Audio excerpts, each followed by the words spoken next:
और हमारी अगली खबर जिसका कीवर्ड है धोखा।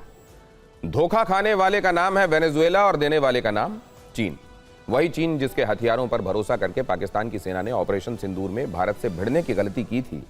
अंजाम क्या हुआ वो पूरी दुनिया जानती है। कुछ वैसा ही भरोसा वेनेजुएला की सरकार भी चीन के हथियारों पर करती थी, लेकिन 3 जनवरी की रात जब अमेरिकी सेना निकोलस मादुरो को पकड़ने पहुंची तो चीन के हथियारों ने अपनी काबिलियत के मुताबिक ही धोखा दे दिया। ना तो चीन के रेडार काम आए, ना ही एयर डिफेंस सिस्टम।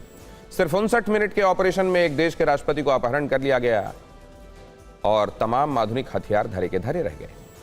आपको बता दें कि लैटिन अमेरिका में वेनेजुएला चीनी हथियारों का सबसे बड़ा खरीदार है। सिप्री की रिपोर्ट के मुताबिक 2010 से 2020 के बीच वेनेजुएला ने $945 मिलियन यानी भारतीय रुपयों में अगर इसको बदलें आप तो करीब करीब 4,500 करोड़ रुपए के चीनी हथियार खरीदे थे। पिछले 1 दशक में चाइनीज हथियारों पर इतनी बड़ी रकम खर्च करने का सिर्फ यही मकसद था कि जब अमेरिका जैसा कोई देश वेनेजुएला पर हमला करे तो इन हथियारों की मदद से खुद की रक्षा कर पाए। लेकिन चीन के हथियार ऐन मौके पर धोखा दे गए। अमेरिका के फाइटर जेट और हेलीकॉप्टर वेनेजुएला की राजधानी काराकस में घुसकर घूमते रहे, लेकिन चाइनीज रेडार और तमाम हथियारों को भनक तक न लगी। अब जरा एक नजर उन चीनी हथियारों पर भी डाल लेते हैं जो वेनेजुएला की सेना का हिस्सा रहे हैं। सबसे पहले है चीन का JY-27A रेडार। इस रेडार के बारे में यह कहा जाता है कि स्टेल्थ तकनीक वाला लड़ाकू विमान भी इसकी नजर से बच नहीं सकता, लेकिन जब अमेरिका के हेलीकॉप्टर आए तो इसकी आंखें ही नहीं खुली।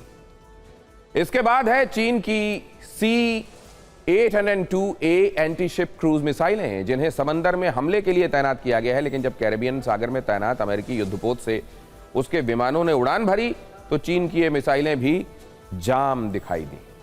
इसके अलावा वेनेजुएला में चीनी Hunter SHH-100 drone killer system तैनात किया गया है। 2 किलोमीटर की रेंज तक किसी भी फ्लाइंग ऑब्जेक्ट को पहचान कर फौरन चेतावनी जारी करता है, लेकिन 3 जनवरी की रात वेनेजुएला के किसी भी सिस्टम ने कोई चेतावनी जारी नहीं की। इसके